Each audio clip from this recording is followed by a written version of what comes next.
Welcome to Tokyo Bitcoin Meetup Group special event tonight. Tonight we have panel discussion about Bitcoin wallet. We have Mr. Adam Traidman from breadwallet from California, who is in town this week. Ben Smith, Mr. Ben Smith from Ninki wallet, and Mr. Jonathan Waller from LUXSTACK. Moderation is done by our senior member in the group, Mr. Jonathan Underwood. As you know, big money is coming into Bitcoin companies. Over the last few months, we have seen Circle got $50 million from Goldman Sachs. Coinbase got $70 million.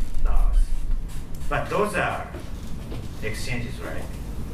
So business models for exchange, for payment processes, we all familiar with. They are a bit like ISPs in the 1995. Today, those ISPs we don't hear about. But real monies are made by companies like Google, Facebook, and so on. Airbnb has become the world's largest hotel, both valuation and number of rooms they manage. Their valuation is $20 billion, and they manage around about 1 million rooms by now, without owning any rooms. And Uber has also become the largest hotel taxi companies without owning any vehicles. So how and who is going to be big in Bitcoin wallet without owning any Bitcoins at all?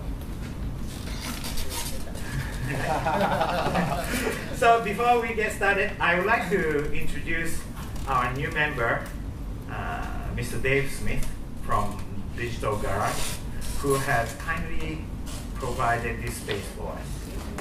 He has some announcements about Bitcoin, as well as some commercials. So I'll hand over to you, Dave. Yeah, thanks, Ken. I just have to set up here. Yeah, I mean, commercials are really important, right? They basically run the web as we know now. I'll be there in a second. With ads and stuff like that on Google, so necessary commercials to get everything else going. Okay, so I want to start off tonight just by quickly introducing myself, and then give you guys a little pitch about this space and you know where you are right now, and kind of let you know what's going on here, and then tell you about some really exciting stuff that we have in the works for the Bitcoin community here in Japan this summer that I really want to tell you about. So Ken, I don't know if I'm going to get in that, but I'm just going to chill out here for a while. So first of all, yeah, my name is Dave. I work for the company that you're in the building of them right now. It's called Digital Garage. We're a 20-year-old company in Japan, internet company. First web server in Japan was built and brought over from Digital Garage. One of the founders is a guy named Joy Ito, who's the head of the MIT Bitcoin Initiative. He's doing a bunch of other stuff at MIT at the Media Lab right now. I'll jump into that in a little while. But one thing that we do is we're a pretty prolific venture capital investment firm. And we invest in Bitcoin companies recently. We invest in a bunch of other companies, mostly in the U.S. and in Japan. For the ones in the U.S., we help them build their business in Japan. For the ones in Japan, we try to help them go global. And also in Japan, we run an accelerator. And right now you're sitting in one of the 3 accelerator spaces that we have across the world. The other 2 are in Kamakura on the beach and in San Francisco. And so as we're using the accelerator space tonight, I'm just going to give you guys a little bit of an overview about the accelerator, and then we can jump into the fun stuff with Bitcoin. So our accelerator is called Open Network Lab. I'm going to play these here, and I'll just burn through these and give you guys the important points. So as I mentioned, Digital Garage was built by Joy and the current CEO, Hayashi-san, who's upstairs or maybe at the sushi restaurant next door right now. We've incubated a bunch of really interesting companies, and we've helped some other ones, move into Japan. So Twitter, Facebook, LinkedIn. We had a hand in helping these companies, build their business in Japan. Twitter we had a very, very, our hands really deep into that one. And in Japan, one company that you guys might know that is really a part of the core, social media and just internet space here is Tabelog. That's also a company that was incubated by Digital Garage, so in-house here. I'm just gonna burn through these. And we have a very large portfolio abroad and here in Japan, 90 companies, 3 Bitcoin companies. And so this space, the open network space, we provide this program, just like a Y Combinator or Accelerator or something like that, based here in Tokyo. We'll probably do it in San Francisco one day, but there's a lot of accelerators out there, so maybe we'll just keep it here. Anyways, we do the traditional model of funding, mentoring, provide community, help the startups with building their business over a 3-month period, and end up with a demo day, curate a lot of VCs to come here and invest in the companies and stuff like that. And actually right now we're accepting applications. This stops at May, but actually it goes to May 18th. We're accepting applications for the next batch, which will start in July. So throughout the entire hot summer, we'll have hopefully 6 or 7 teams in this space, going through the Accelerator program again. And actually, we haven't had a Bitcoin company up until now, ever. So I'm really excited to give this pitch to the crowd here, because if there is anybody who has a Bitcoin-related startup that they want to incubate here within Open Network Lab, we can provide, as I mentioned, funding. We can also provide 1 year of free access to the 3 locations that I mentioned. This one being one, and then Kamakura and San Francisco.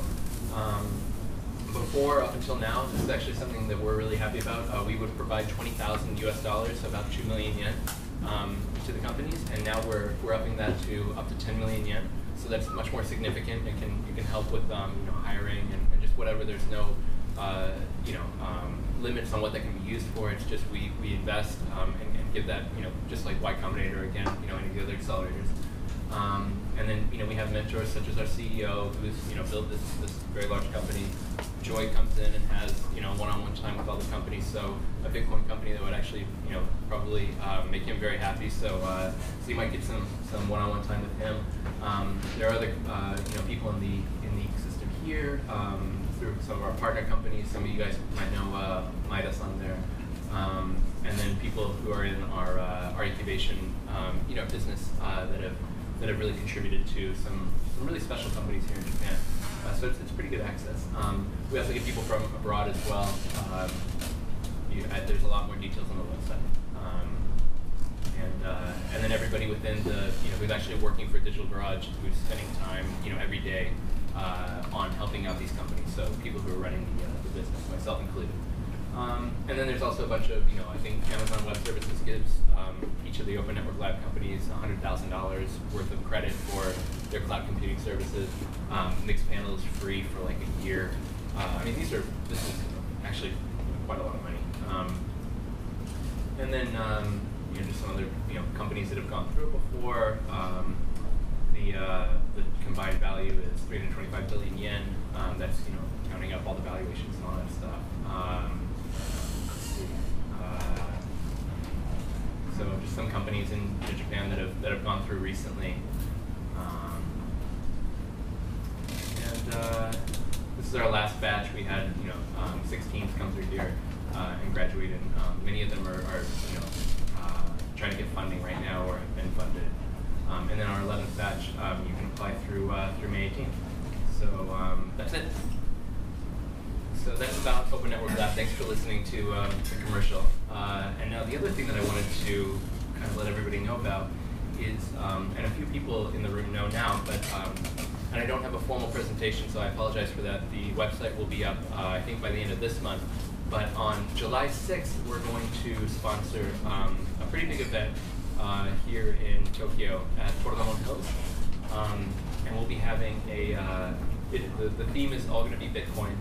We'll be having a lot of people from the Bitcoin community abroad, and hopefully here as well. So hopefully you guys as well there. Some of the people, does anybody know who this is just from the picture? It's a Bitcoin core developer. His name is Corey Fields. He just left the Bitcoin Foundation to join the MIT Bitcoin Initiative.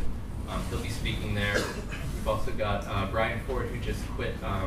He was at the White House for 4 years. He's now heading up that MIT Bitcoin Initiative and doing a lot of the interfacing between that initiative and the government. So he'll be there as well as speak. Here's a list of some of the other speakers. So we've got Joyce Kim from Stellar. Peter Todd is another Bitcoin core developer who will be there.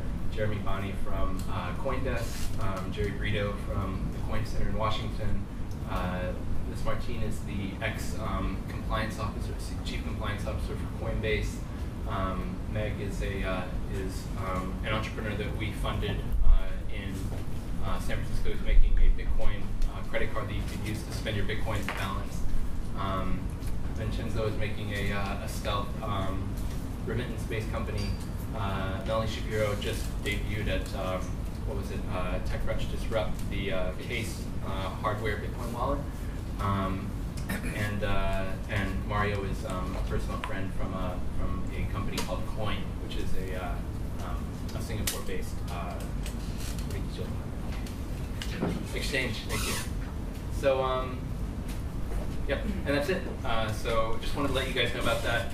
Again, it's on the 6th of July. Everybody's welcome to come. The tickets are a little pricey. We haven't really got the numbers down yet.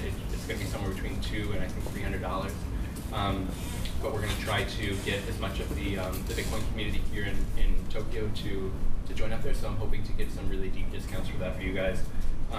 And if there's anybody who's interested in, or who knows somebody who might be a good speaker, who's representative of part of the elements of the Bitcoin community here in Japan, we really want to get those people there as well. So please let me know after this, and hopefully we can find some good Bitcoin speakers to kind of push the community here, because we are hoping to get with these speakers quite a number of people from abroad to come over and check out the Bitcoin community here in Tokyo as well. So yeah, that's it. Thank you. Thank you very much, Dave. Okay, now to get down to the fun part. Hi, my name is Jonathan Underwood. I am the technical advisor at Bitbank, Inc., and I will be moderating today. So I hope you guys don't get violent at all. We can have a civil discussion. But anywho, I have a couple of prepared questions here. But before we get to that, I would first like to give each one of you an opportunity to introduce yourselves, introduce your company, and anything that you want to demo, present, or speak about. So I guess we'll start with you, Jonathan. Okay.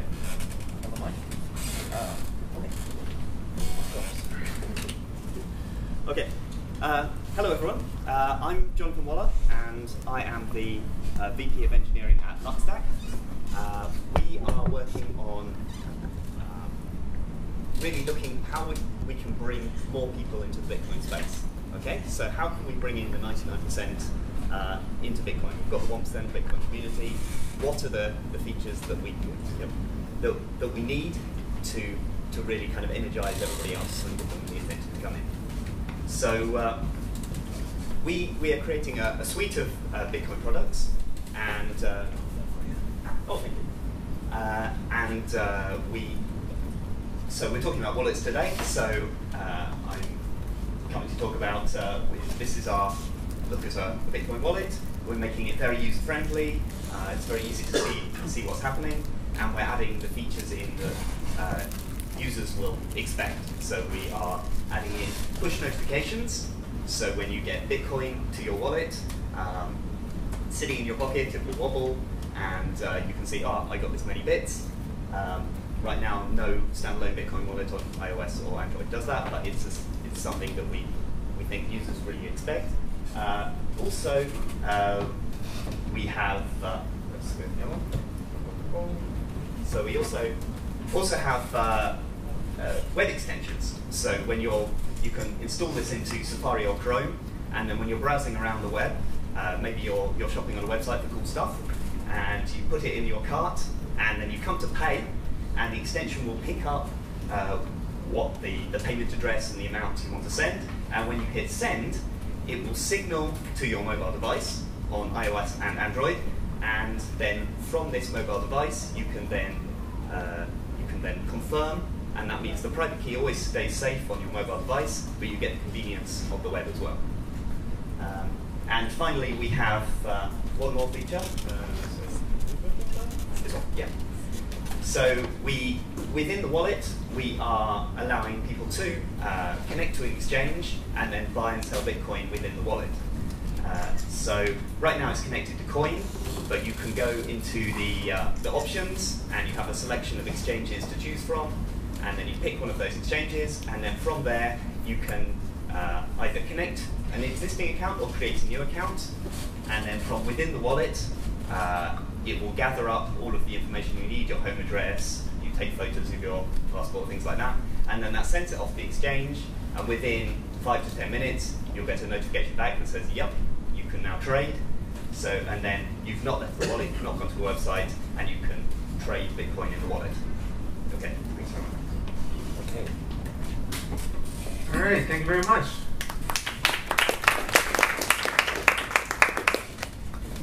All right, so next up is Adam from breadwallet. Hello, everyone. I think I'm going to stay seated since I'm bound here, but that's fine. That's okay, no problem. We'll relax, right? Greetings, everyone. It's a great opportunity to be here. I'm the co-founder and president of breadwallet. While originally an engineer, I'm not actually involved in the development of breadwallet directly.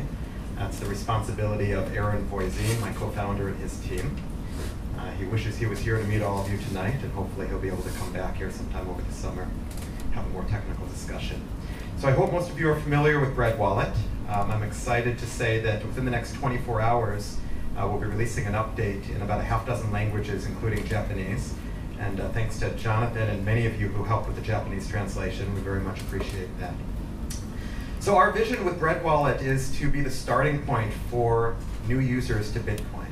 We're really trying to build a solution that is designed for mainstream use and really trying to break through the glass ceiling that is the current Bitcoin adoption, which is largely relegated to folks like ourselves who are enthusiasts or early adopters.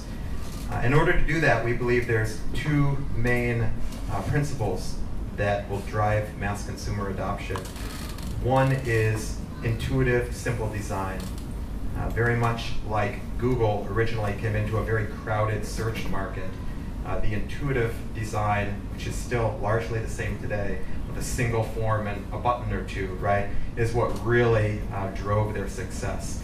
So for those of you who have used breadwallet, you probably know there's really largely just two screens, send and receive money. It couldn't get much easier than that, right? And the other thing is safety, right? We believe that using Bitcoin has to be as easy as using your credit card or cash that you would use today. And that's why when we built breadwallet, we did so in a serverless manner, whereby the app is a direct node on the Bitcoin network, connecting directly to the network, which means there's no servers that can get hacked or go down, meaning that you might lose access to your money temporarily or permanently. In fact, I store all of my Bitcoin in breadwallet because we believe it is the safest solution accessible in the mainstream wallet space today. So thanks again for the opportunity to be here. Look forward to meeting all of you individually after the panel.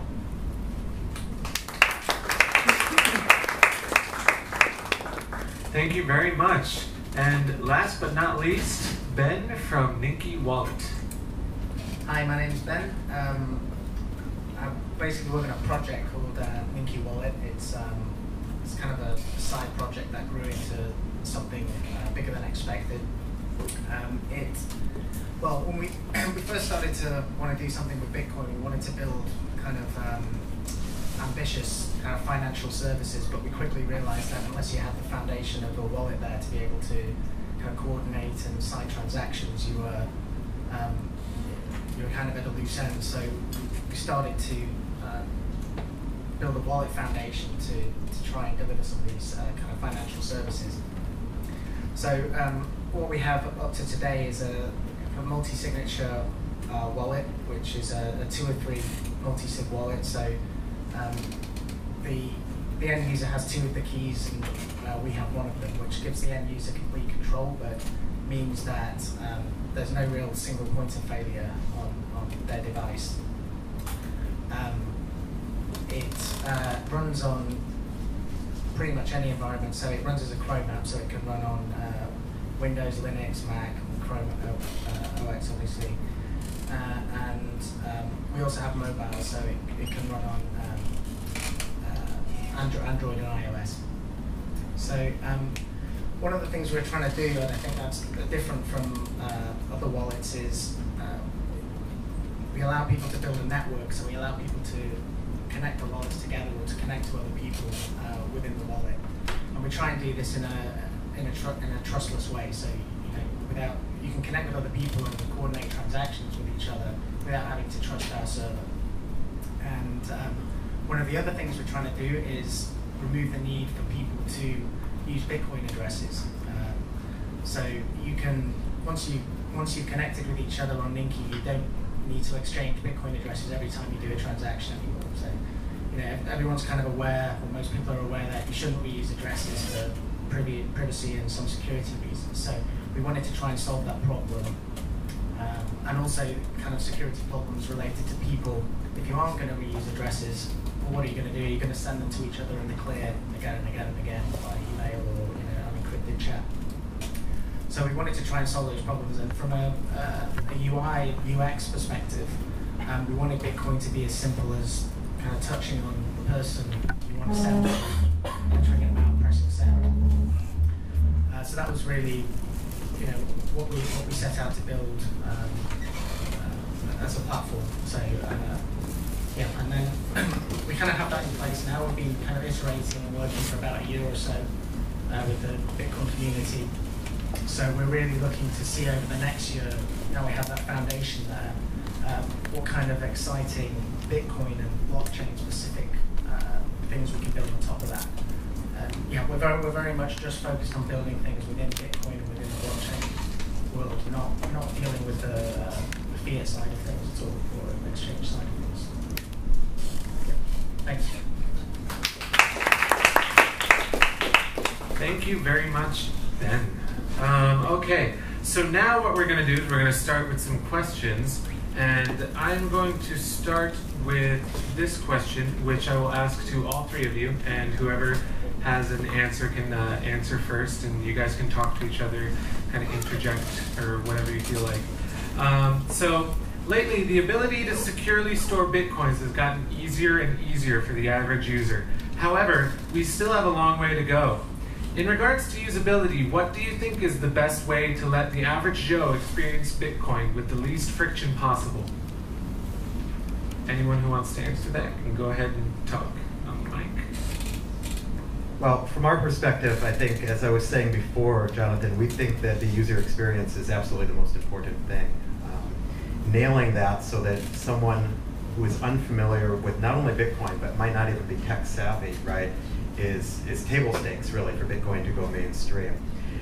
If you look at some of the user experiences, some of the very popular mobile apps that are out there today, you just find simplicity at the core of all of it, right? An intuitive design where just by playing with the app alone, the user can learn about its usefulness and how to use it. There's a lot of us who say that in the ideal, perhaps, scenario, consumers are using Bitcoin without even knowing that they're using Bitcoin, right? Relegated to more of a protocol and less of a, something that's out there and in their face may ultimately be the solution that really goes through to consumer adoption. The other thing too is, like I was saying before, the security. I mean, it just can't even be a risk. It's just got to be something that is absolute and built into the system, right? Using multi-sig and things like that Ben's talking about, absolutely necessary. Not the kind of thing we want to expose to anybody, right? We can all know what that means, but that's just got to be built in under the hood, right? None of that kind of stuff can come out in the wide-scale consumer space. Another friction point, I think, for a lot of services that are out there today on the exchange side too is account creation. It's almost as bad as going to a bank and opening a bank account. And if you read on Reddit all the things going on with Coinbase and all the monitoring and all these other things imposed by the US government and other entities, it doesn't really, frankly, feel a hell of a lot like Bitcoin. It feels a hell of a lot like the US dollar these days, right? And that's why we're big believers in decentralization. I think it's just so incredibly ironic that the most well-funded Bitcoin companies, in large part, especially in the US, are basically just recreating centralized banks that happen to allow you to hold the balance in dollars, or excuse me, in Bitcoin. I think that's driving consumer adoption. I think that's very helpful in that sense, but I think ultimately what will become the mainstream product is something that is truly decentralized, and that's why in the architecture for breadwallet we're connecting directly to the network and really trying to embody that decentralization. That's very interesting. So Ben or Jonathan, I know both of your services run through a centralized server in some aspect. No, it doesn't? Okay. So both are on iOS and Android are native SPV wallets, so they connect directly to the Bitcoin network, and your private key is always on your device. We have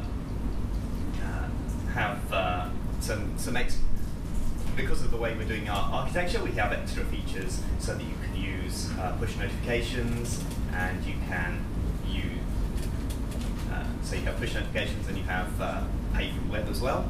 But this is all stuff to make it more convenient for users who are coming in from outside Bitcoin, and they're used to this kind of feature. So it's kind of like a hybrid. Like the Bitcoin side is decentralized, but you've got kind of like the exchange stuff in there that's kind of centralized. Yeah, absolutely. We're standing in the middle.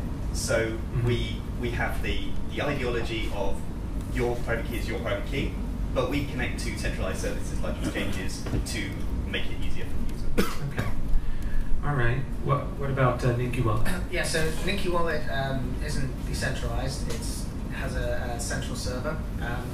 The kind of philosophy behind Ninki Wallet is you don't have to trust the server.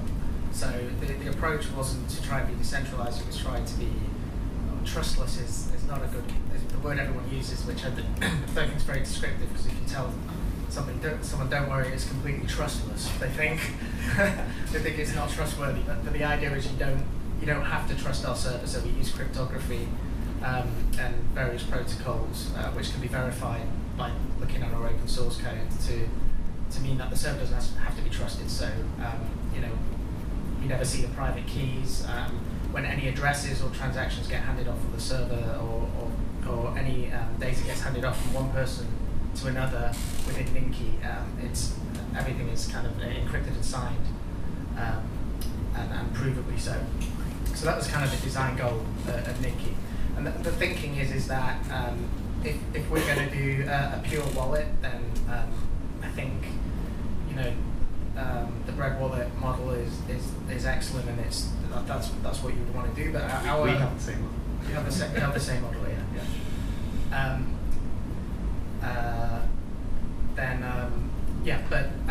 our original goal, and still a goal in the future, is to kind of bring people together to coordinate kind of more potentially complicated transactions. So to try and do something try and do that in a decentralized way right now, I think is way too ambitious, and just would end up being one of those projects that doesn't get delivered, or just stays as a white paper. So I think centralized services and components have a part to play. It might not end up being existing in 20 years when there's decentralized solutions for everything, but I think they can provide a lot of value as long as you stay true to the idea that you don't have to trust these centralized services with your money. It's very interesting. On the note with usability and talking about account creation, I believe Adam was talking about that. I have a question for each of you. Each of your wallet services, do you know how many taps it takes until the user can send Bitcoin on your wallet from when they download the app? Can you kind of count that in your head a little bit? Have you counted them, Jonathan? No, I have not. I have not, actually. But I can tell you probably breadwallet's not a lot. Actually, it is. It's not a small number, and that's because it walks you through the user interface initially, right, with all those little orange bubbles to kind of educate the user, presuming that they don't know squat about Bitcoin yet. So yeah, plus with the recovery phrase and all that kind of stuff, it's got to be at least 15 or so taps. So yeah, that's a good point, though. So what about Ninki Wallet? Well, Ninki Wallet's kind of was notorious for having way too much friction at in the account creation. And it still will do in the Chrome app, because we think people are at the desktop there, they're sat down, they've got access to a printer or paper, all that kind of stuff is fine. A mistake we made with the mobile release was, originally the mobiles were just getting paired with the Chrome app, and that was kind of fine. It's just one-time paired, and then people were saying, why can't we create an account? So we kind of bolted the same sign up we had on the Chrome app onto the mobile, which was a big mistake, because it was just far too difficult for people to sign up. So in the next release of the mobile, which should be later this month, actually, we have a release candidate. We've spent a lot of time and actually got some really good idea from Jonathan over here to figure out a way to basically remove all the friction from that and make it really easy to sign up, and then at the user's convenience, there's an upgrade path to full security, and then a path back to the Chrome app to have full redundancy, etc. So we're quite excited about that, and I just counted in my head, and maybe it's 5 or 6. Nice. I don't know. I might be lying. What about LUXSTACK? I think we probably win that because we have instant onboarding. There's no account you need to make. You just go create a new wallet. And once you get there, we don't have buttons to explain what's going on because it's kind of easy to understand, so we don't need the buttons. So you drop into I think, so one click to create the wallet, one press to scan a QR code, one press on to send, and then Touch ID on iOS, so that's like 4. How did you get your Bitcoin? You said to send. You didn't say to You showed the QR code. Yes. Yeah. Absolutely. So that's not a tap. Yes. That's absolutely. a show. Yes. Okay. Well, that is a wonderful answer. So I think we're going to move on to the next question now, which you guys kind of touched on a little bit when talking about the usability aspect. This is about security. Digital security is a topic that many people getting paid millions of dollars in salaries have been working on for over 20 to 40 years. What are the digital security developments you are looking forward to or hoping for in both Bitcoin and non-Bitcoin IT security spaces? And how do you think they will impact Bitcoin wallets in the future? Anyone can speak up.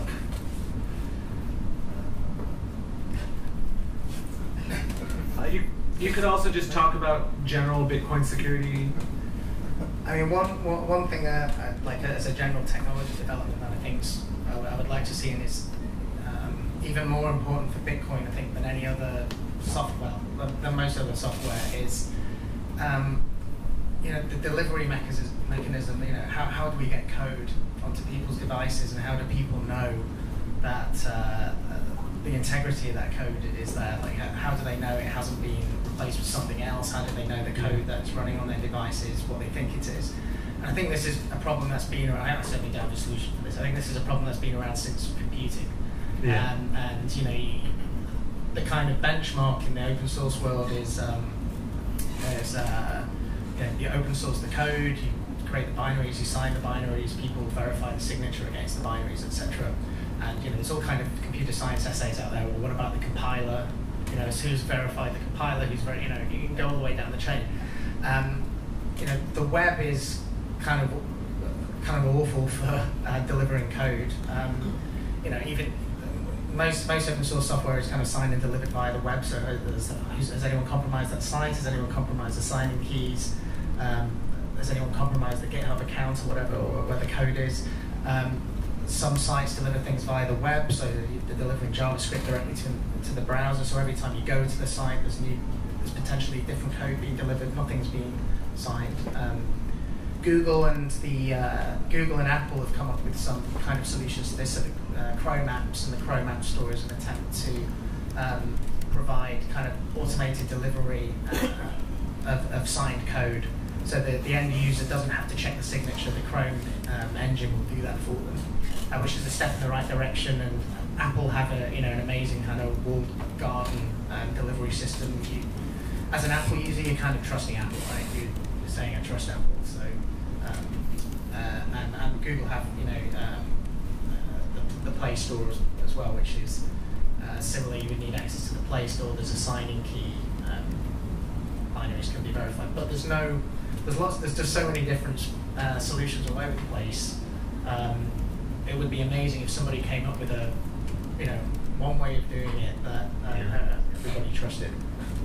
You can see with desktop apps like on OS X, they're moving to a more restricted kind of mobile device style thing where your app is in its own special space and it can't attack anybody else. So I think we'll see that more on the desktop, but web is still a bit terrifying. Web is not the best place to Bitcoin. And especially with JavaScript, you could have tons of malware. The other day I actually went back to my mom's house in Arizona, and I used her laptop. Scariest computing experience I've had in a very long time. Yeah. You open up a new tab in Chrome, and like a million pop-ups come up, and you're just like, yeah, I don't want to mess with Bitcoin on this computer. And you know what? Most users are like your mom. Exactly. Exactly. That's scary. So how do we secure their Bitcoins, Jonathan? It's all about the mobile device, and I think breadwallet knows it too. That's right. This is the most secure place to put a Bitcoin private key. Absolutely. You can hide it behind Touch ID. It's not going anywhere. None of the other apps can attack it. We think it's the best place to put the private key. Yeah, and then you can add convenience on top of that, but don't let the private keys go. Yeah. And now we got to get that on Android. And so, we started with breadwallet on iOS because it is the most malware-hardened mobile platform, right? Google chose not to basically provide, middleware and APIs to enable use of the ARM microcontroller's trusted execution environment, like Apple did with the Secure Enclave, which is fantastic technology. There's a whole host of other companies like Rivets, who are very Bitcoin-focused, who are creating those layers on the Android systems to enable sandboxing of apps, direct screen access, and things like this, so that Bitcoin wallets can basically be as secure on Android, or even potentially more secure than they can be on iOS. Love the Secure Enclave model on iOS. We actually tried with breadwallet on a iPhone, I forget what it was, maybe a 5S or whatever, jailbreaking the device, and the Secure Enclave is wiped just like Apple said it would be. So, really, really great technology. You guys, all know too that we're really big into open source, and we kind of made a commitment to the community to always keep the core of our wallet open source, because, anything that's closed source to me, you just don't know. Somebody could have, be playing the long con, right? And they've got some code in there, and 10, 15 years down the road, when each Bitcoin is worth, $1 million, suddenly everything disappears, right? So it's really difficult to trust that kind of thing with digital money. It's the perfect vehicle to steal, right? That said, I don't think the average consumer gives a crap about open source, right? I think that's got to be, impregnated in, kind of like what you're saying, Ben, where, like in the case of the Chrome extension or whatever, the browser can automatically verify that it's the actual code and all this stuff.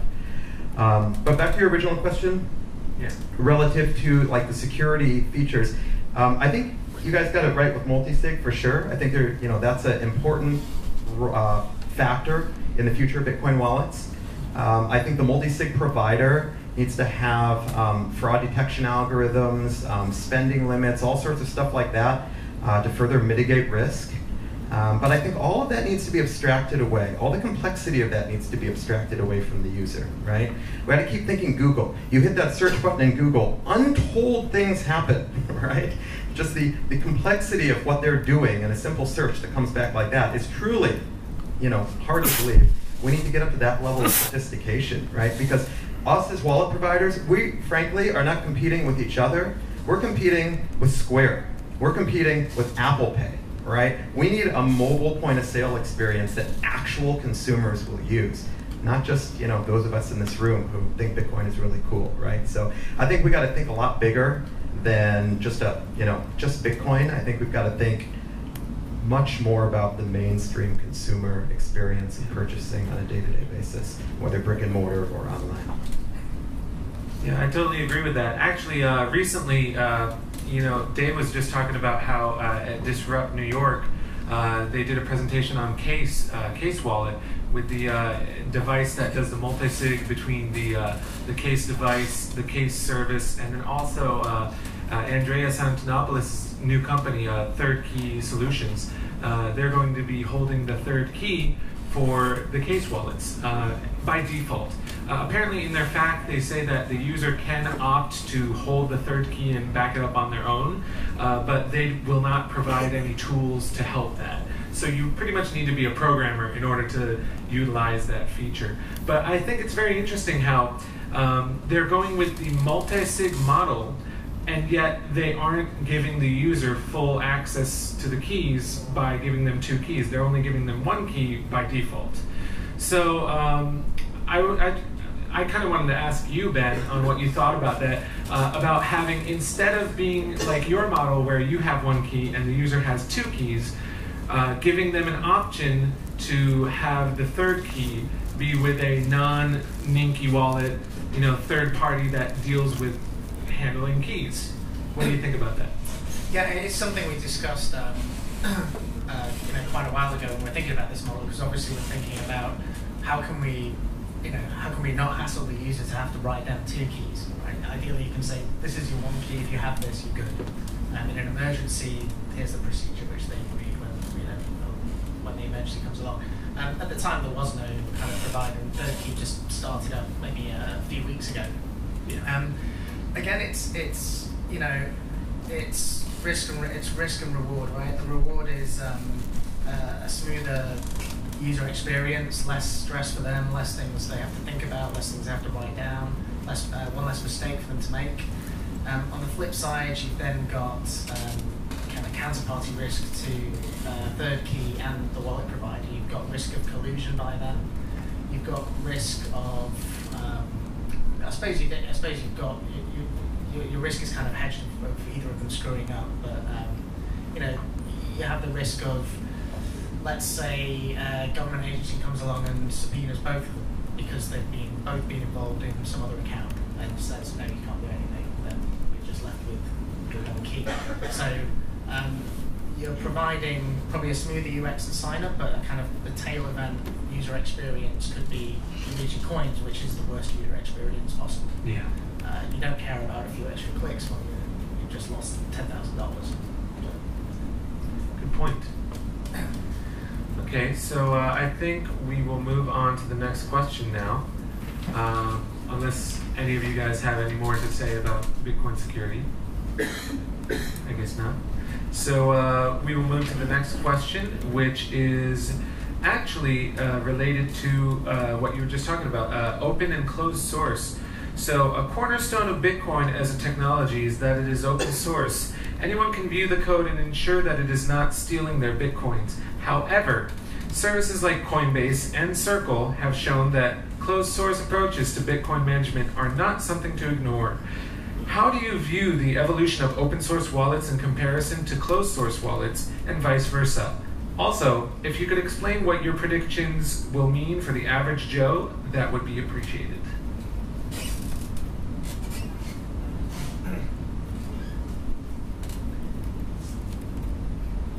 I guess you already know my opinion on it since I kind of yeah, said you pretty much answered that question with your last part.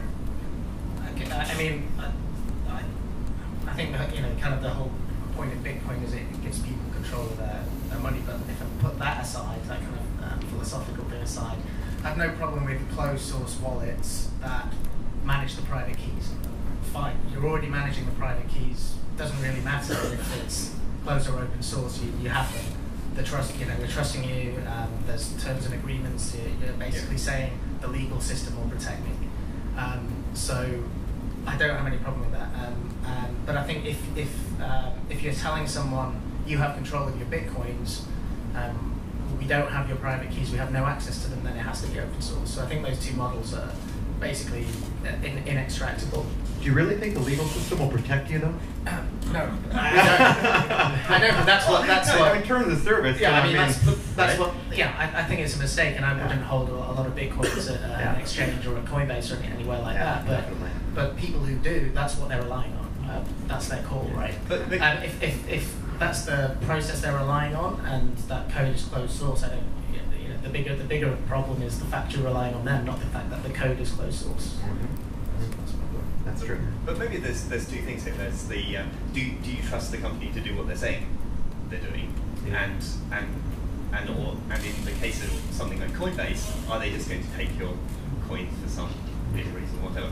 And I think if it's a company, then they are going to do what they say they're doing, because the risk is too great. Like, their income comes from treating their customers right, so you're not going to treat your customers wrong, because they'll disappear and go somewhere else. So yeah, I think for that, and if you've got a wallet where you hold your own keys and you have a recovery key, then I think you can trust that wallet because it's backed by a company, and yeah, it's not going to do bad things to your product. So you're basically saying that so going back to the question, kind of like closed source wallets are going to be more like open source wallets in the future? Or I'm trying to figure out what you're trying to say there. You're saying that if the company gives you access to your keys so that you can take your Bitcoins out of their wallet whenever you please, yes, then why do we need to make our source open source? Is that what you're saying? So when, in the same way, yeah, so you have access to your own Bitcoins, you always have that control. Mm-hmm. So if the company that you're dealing with, and I think that's important, if it's just a guy doing something, a part-time job, you don't know, they could change the software or whatever, but if it's a company and you have this portability, mm-hmm. then you if anything's going wrong with the company, then you can move somewhere else. What if it's too late? Yeah, exactly. Yeah, I was going to say, I don't know anything more than any of you here, but there's a lot of rumors about Mt. Gox being kind of an inside job. So what about if at one of those companies that you speak of, there's a disgruntled employee who has commit access to the repo, who slips in some code to run away with all the customers' funds? Then what? The company is liable for that, obviously, I'm sure. But still, I mean, from the user's point of view, even if they're insured up to X amount of Bitcoins or X amount of US dollars worth of Bitcoins, I'm sure they won't like going through all the litigation to get that money back, as many of you here may already know. with Mt. Gox and all that stuff. I mean, I would also add, like, even if the company has, good intentions, and one of the great things about open source is the amount of other eyes that are on the code. I mean, people make mistakes, developers make mistakes. Open source libraries that you might have used in the closed source code, they find vulnerabilities in it, they get reported, they get communicated, and they can get patched. So it's also it's also open source because people want to look at the code and verify it, and people want to.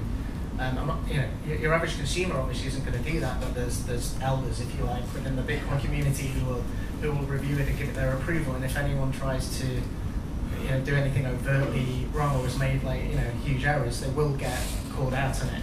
And one thing I've been amazed with this Ninki being my first open source project, previously I was always developing for companies, is the amount of people that do actually look at the code and send you emails and flame you on Reddit for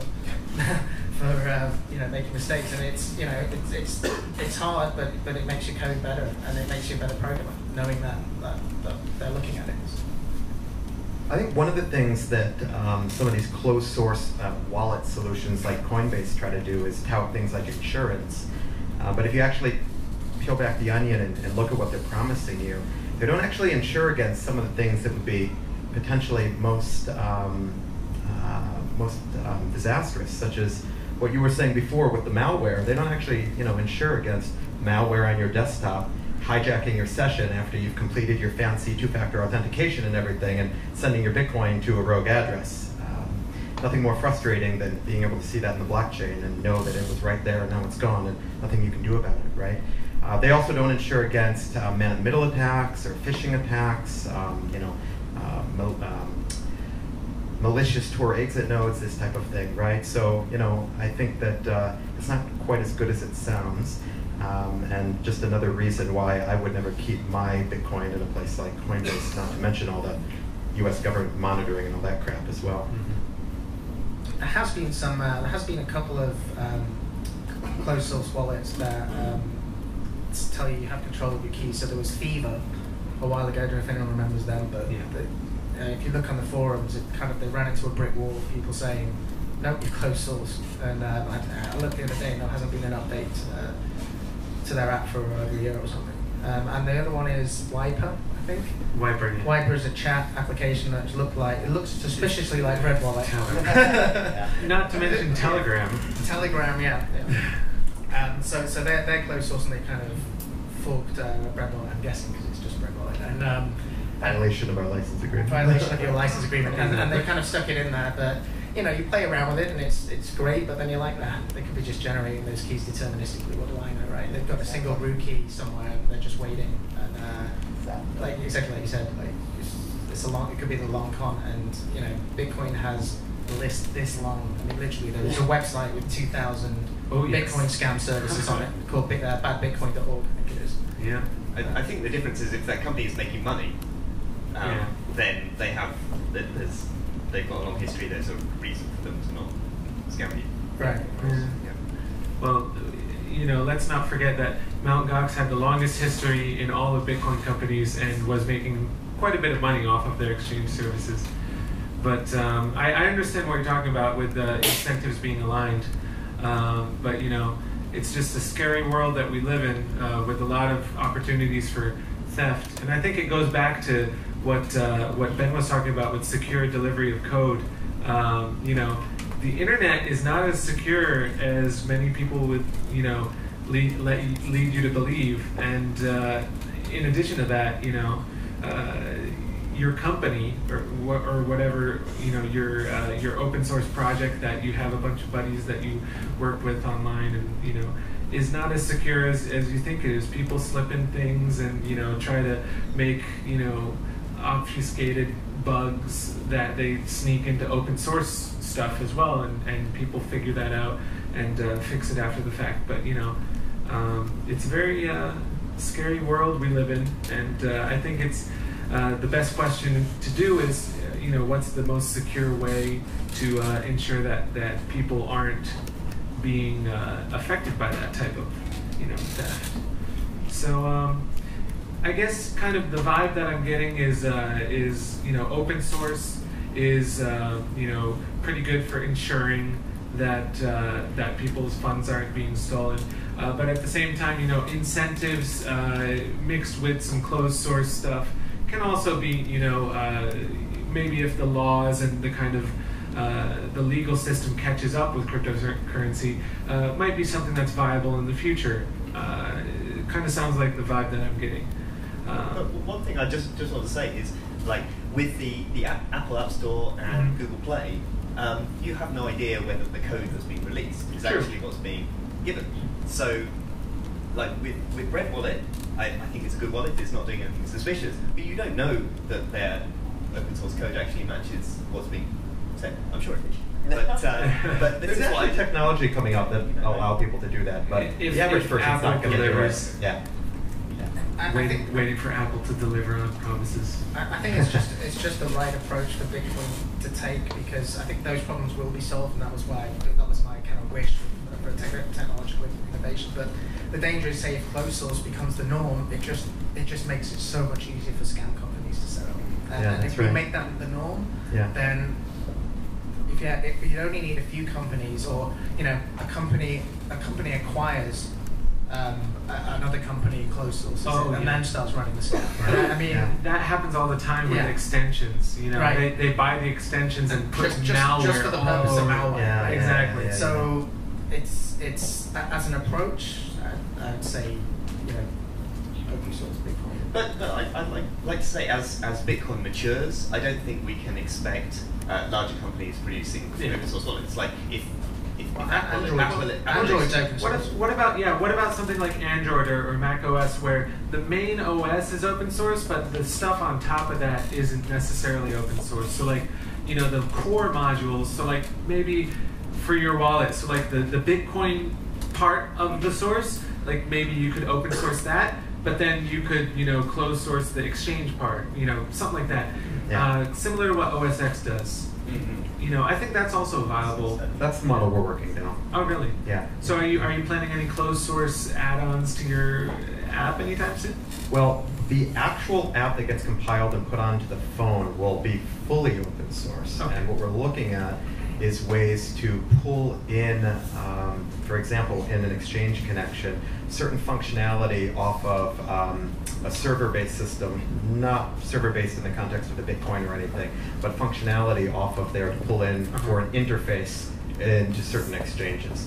And the idea behind that is that, for example, we may be using a private API that the exchange has provided to us, or a private API that someone like Facebook has provided to us that we just can't put into the open source code.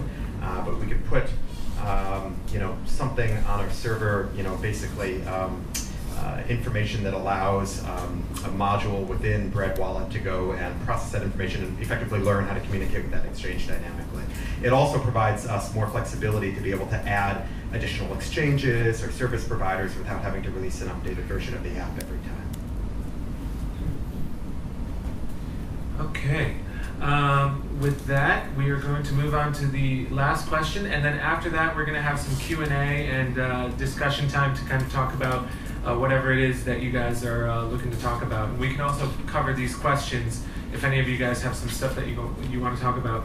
So, the last question is going to be about business models for wallets. So far, the number of Bitcoin wallet services that have turned a profit thus far is unclear, but I can bet you I have more fingers than are necessary to count them. What are your thoughts on the business model for wallet services, both open and closed source? If you would also touch on the business plan of your that you envision for your wallet, I would appreciate it. Thank you very much.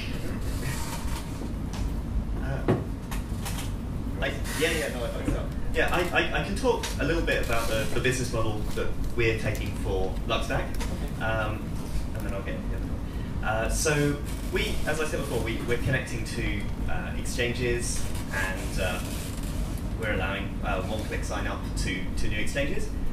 When you, as Ben said, when you come to the wallet for the first time, of course you don't have any Bitcoin, so what you can do is you will go to the settings menu to connect an exchange, and you'll have a list of exchanges in your region that you can choose from. And if you click on one of those exchanges, it will pop up with an advertisement. And our profit model is, if you'd like to be on that page, then you can pay, just like AdWords, to put your advertisement on that page. And if you increase the amount you pay, then you go higher up the list, and you get a larger ad, and you get more onboarding. So it's worth it for your region. And we have one other way that we're making some income that we're talking about right now, which is right here at the top we have markets and timeline and set, but we're adding a new column which is shop. And in shop we're going to have a list of higher priced items, like around the $100, $200 mark, so maybe fashion or glasses or handbags, that kind of thing. And we are going to sell for a big discount these items in Bitcoin. So there's an incentive for users to buy Bitcoin on the exchanges because they're getting a huge discount, and also the companies that are advertising, so they're paying for an ad on this shop page, will be able to get the income from those sales as well. So that's what we're doing. That's pretty cool. Our model is similar, but different. That is, when it comes to buying Bitcoin initially, like we all know, needs to be a function in wallets, especially in our case, trying to be the starting point for new users to Bitcoin. So we're adding functionality now so that a user can buy Bitcoin with a credit card, ACH transfer in the US, other things of that sort, through partnerships with exchanges and credit card processors. Instead of providing a list of exchanges, though, along that notion of abstracting out the complexity, we believe that the average consumer, doesn't have the time or, care about which exchange you're buying through. What they care about is that they can buy Bitcoin effectively, right? And so we have and are building additional relationships with exchanges all over the globe. So no matter where our breadwallet user is, we basically can enable them to buy through an exchange that is licensed to operate in their geography. And in some cases, like in North America, for instance, we may have Coinbase and Circle and others, and we will just automatically choose for them the exchange that will give them the best rate at that given time, right? More than likely, largely due to compliance, we will have to probably show the user which exchange they are buying through. But the point is, we don't want to show them, give them those options. We believe that that just creates more friction. And in the average consumer experience, you know, I don't think that's very constructive in that sense. So our model is a little bit different. Instead of you know, that kind of ranking thing like you're talking about, Jonathan, in this sense, we're sort of front-ending the exchanges, right? So the model for breadwallet is to be this thin layer that basically sits on top of all of these other financial services providers, such as exchanges. And exchanges are just the first one, okay? So these guys like Coinbase and others, they're spending tens of millions of dollars on compliance. That is not in our business plan, okay? We would be much happier letting all these other companies invest all of that venture capital, right, into all these compliance things, and then we just simply front end those exchanges, right? What's really cool about that model is instead of being like Coinbase, who can operate in some states in the US and now in the UK, we can operate completely globally, right, and build a really global decentralized bank effectively, right, and empower the individual to control their own money, right? And so then when you go into breadwallet soon, and you buy your Bitcoin through the exchange, which is a partner of ours in your geography, what happens is the exchange naturally charges a fee, usually like 1%, 0.5%, plus a spread, right? We all know how that works. Since we're basically providing them with a new customer, they basically pay us a component of their margin effectively. So we can get, and it varies between 10% and in some cases 75% of the fees that they would charge. Depends on how hungry the exchange is for new business, right? A lot of the tier 2s are very hungry for business. And increasingly, a lot of exchanges are providing the level of APIs that we need to really do this and truly front end them. And that means not only having a transaction programmatically through an API, but even new account creation and full-on KYC verification as well. And when you layer in some of these really cool services like Jumio or Authentics, where you can just simply take a photograph on your smartphone of your passport, your driver's license, your ID card, whatever you happen to have, right? It just makes it really easy to onboard.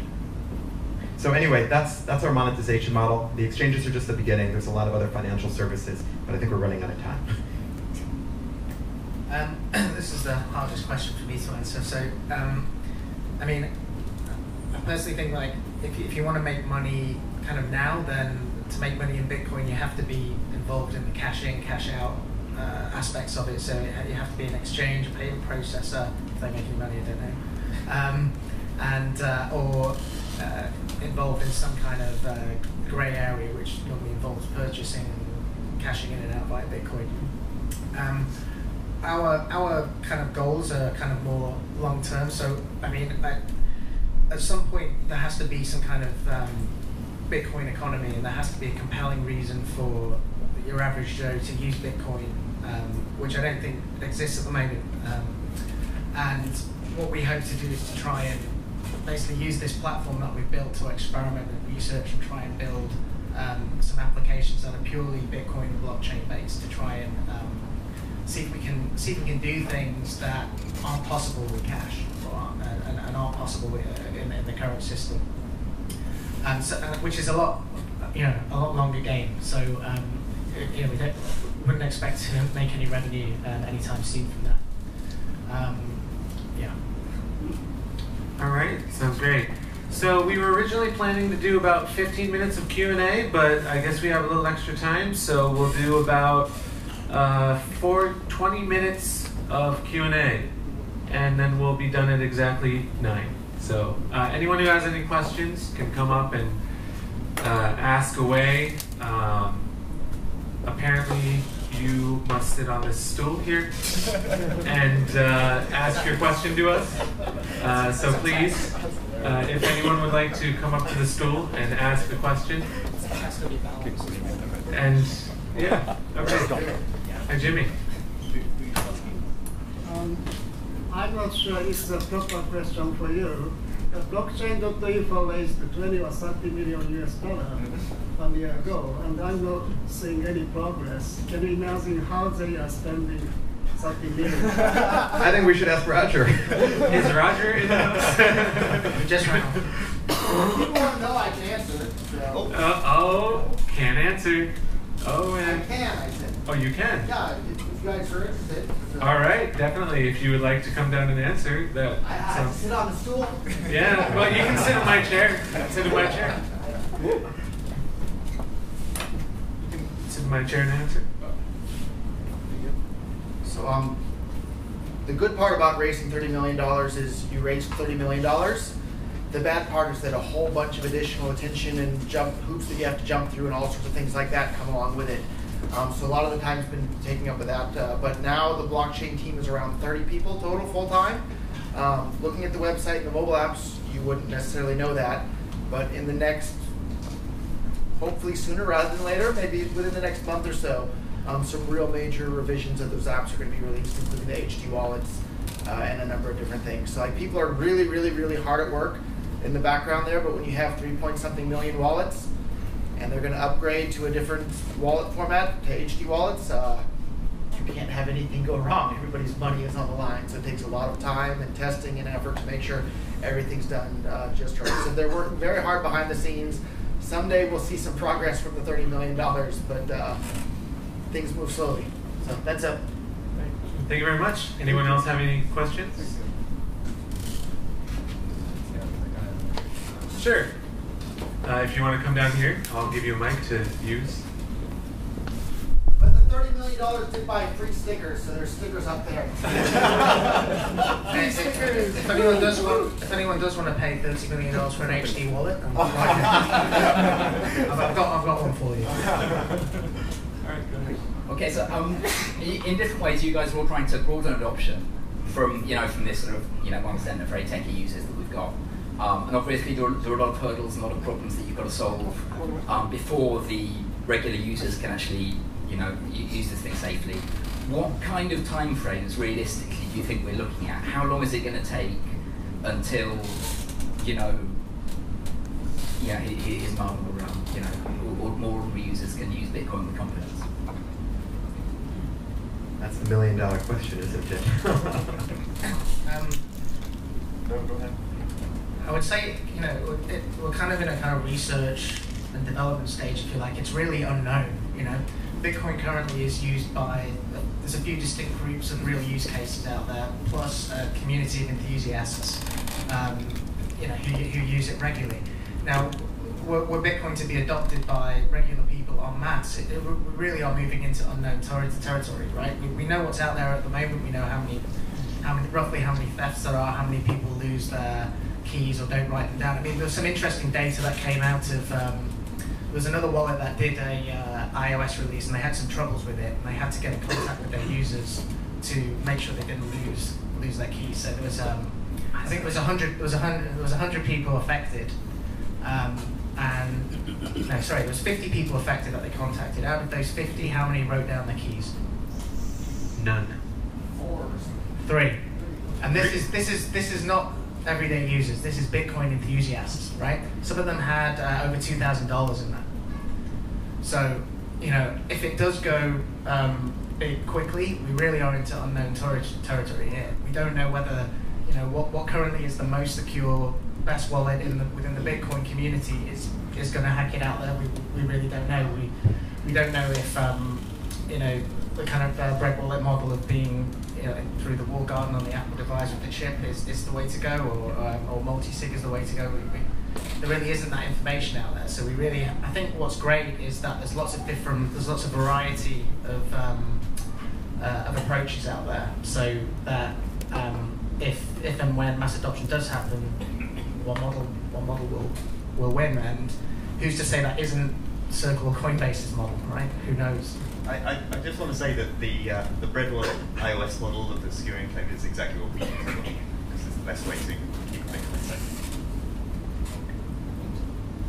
One of the use cases that I think is really interesting for consumer adoption is this notion that buying a Bitcoin is going to help you come retirement, right? the notion that you're speculating on the price of Bitcoin and making an investment of today, 230, 240 US dollars, right, is money that you're willing to effectively possibly throw away, but you're gambling effectively that the value of Bitcoin will go up. I would like to see a company, whether it's a wallet company or someone else, that really messages this as a retirement vehicle, right? Everybody should own 1 Bitcoin. Now, we all know there's only going to be 21 million Bitcoins, right? But the average person doesn't know that. All the better if we try to encourage everybody to own 1 Bitcoin, because we know what will happen, right? Value will skyrocket, right? That's an interesting speculative play that sort of goes around this notion, which is this, what is the silver bullet for consumer adoption, right? What's it going to be? I do like your model, Jonathan, with like the flash sales and everything. I mean, or the Purse.io model. These things that try to drive consumer adoption are really cool.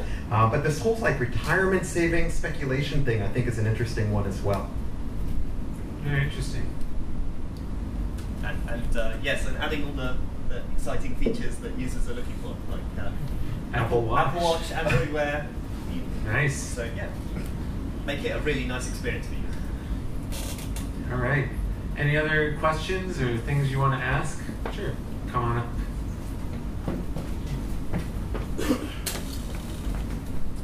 Hello. Hello. My name is breadwallet. I think I'm the most secure wallet. Your usability is not great.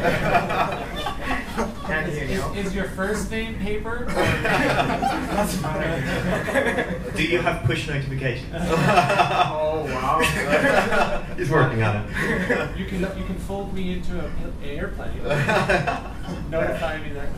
No need to tap right to start. Oh, by the way, there's a kind of program.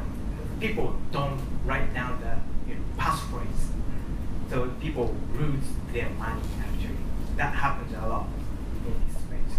Is there any idea for fixing that program? Yeah. So we have a nag screen. So when you go into the wallet, if you haven't written down your recovery seed, it's going to let you know, hey, you haven't written down your recovery seed. Please write it down.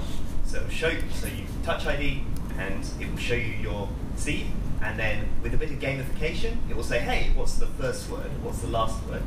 And then if you've written that incorrectly, it will kind of be happy, and then 30 days later, it will come back and say, hey, you should probably just let us know that you know this word again. So we have a technique to try and get it to remember.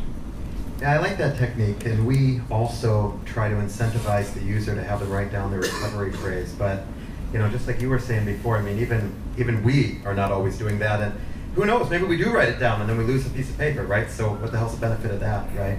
So we're looking at other ways to try to help take care of that behind the scenes. One idea, giving away free ideas, is to leverage iCloud for that, right? And to keep a copy of the recovery phrase available and encrypted on iCloud. Of course, you have to trust Apple in that case, right? But they got enough of your other data, presumably, credit card numbers and everything else, right? So that's one idea. And we're looking at other, trusted models that users rely on for other, high-value items as a mechanism to do that as well. I think ultimately relying on anyone to write anything down is going to be difficult in the mainstream market.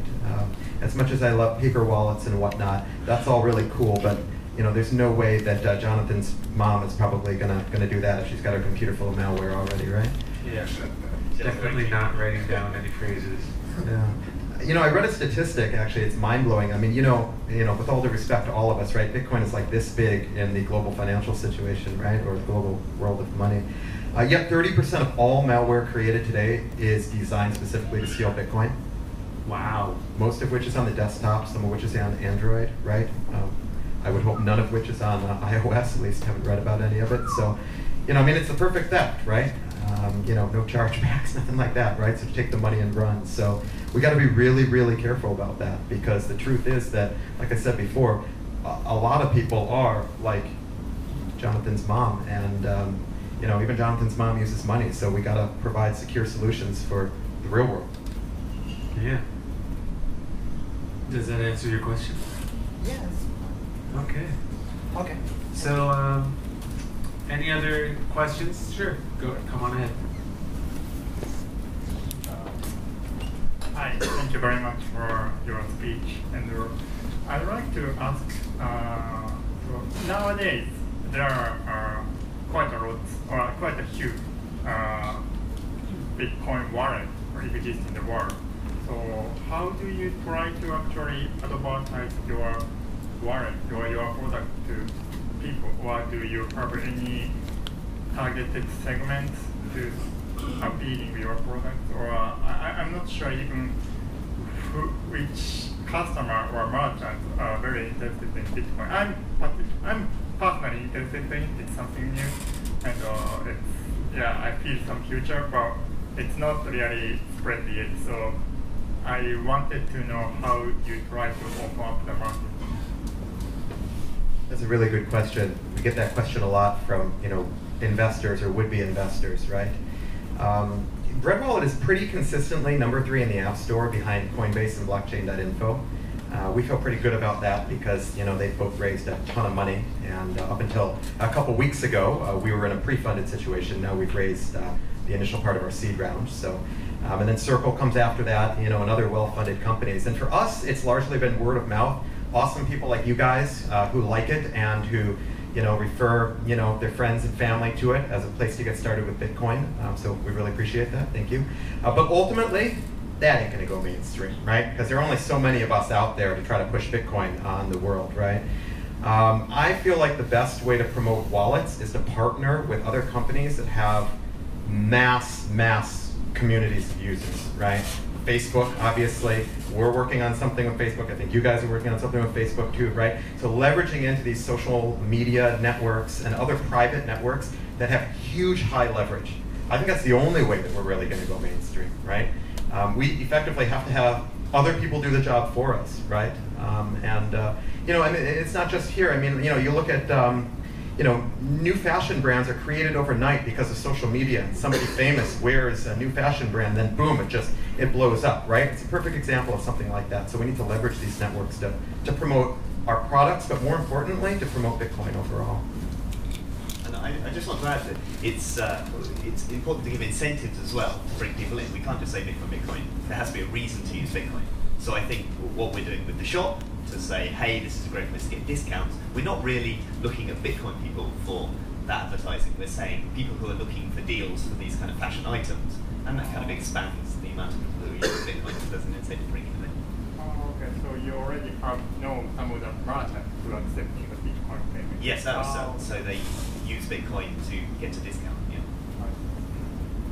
Okay. Those merchants are usually in the United States, or? So we're starting in Japan, moving through it. Yes, absolutely. Okay. Because I don't see it in Japan yet, so I don't see so many merchants yet. So not yet, but hopefully soon. Yeah. Okay. Yeah. Thank you very much. Okay. Thank you very much. All right. Come on up. And if you could give us your name. Yes. I'm Tomoaki. Nice to meet you. So, and then I'd like to ask, in the middle of next year, the mining fee is down half.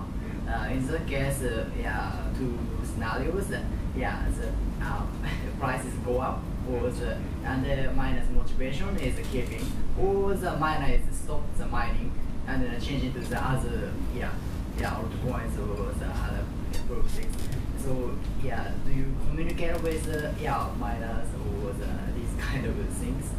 And I'd like to know your prediction in the future. Oh, of price. Go, Jonathan. I think for consumer wallets, we're incentivizing people to quickly buy Bitcoin and then use it on the thing that they want to buy. So the price isn't so much of an issue. It's kind of a change in philosophy, maybe. So earlier Bitcoin is like, let's hold, but now moving into the money comes in, you go and buy something, and that's maybe prices it's becoming less important. So you keep in the Bitcoin? So that's kind of many of the older Bitcoin because are thinking about spending it. They're thinking about holding, but maybe as we evolve and it gets more mature and actually used as a currency, more and more, we'll see the price is not so relevant because people are holding Bitcoin for a long time.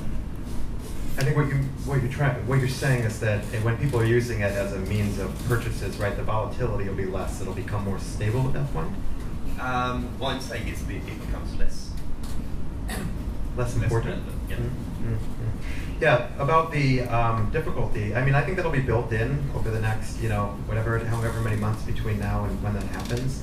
I don't think the miners will go to altcoins though, because I think the altcoin mining incentive is far lower than Bitcoin, even at a reduced price down to, I don't remember what the magic number is, that maybe $100 or $150 or something like that. But the other thing you'll probably see is the miners will just, if that happens, the miners will just evolve, right?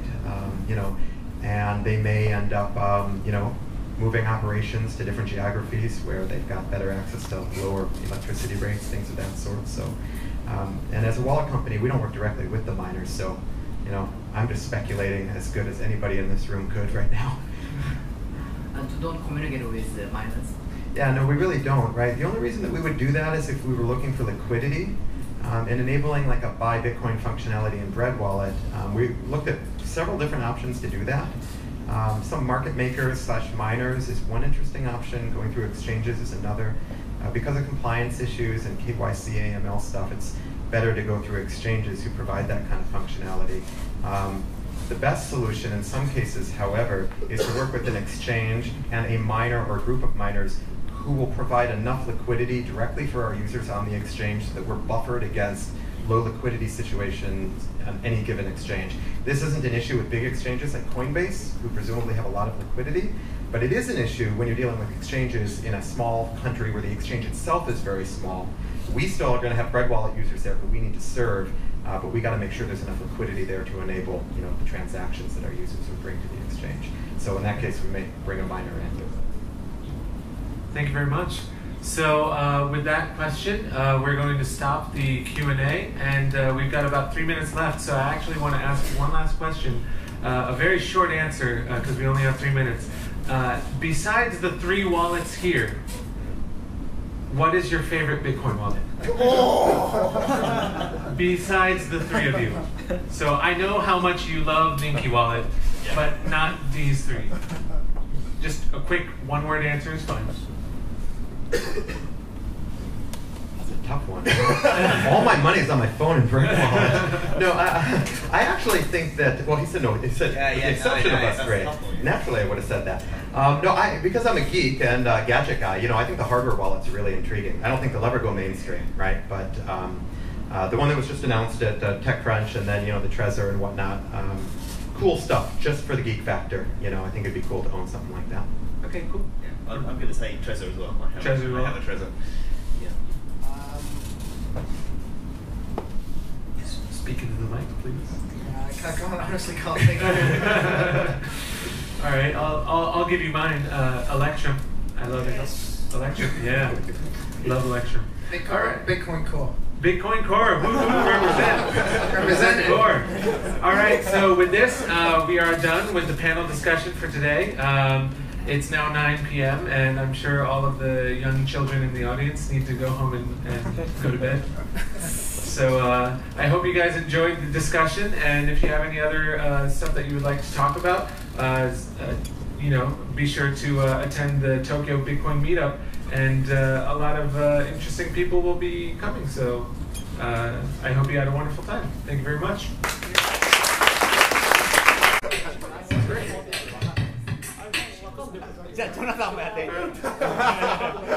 Lay down a beat, lay down a beat.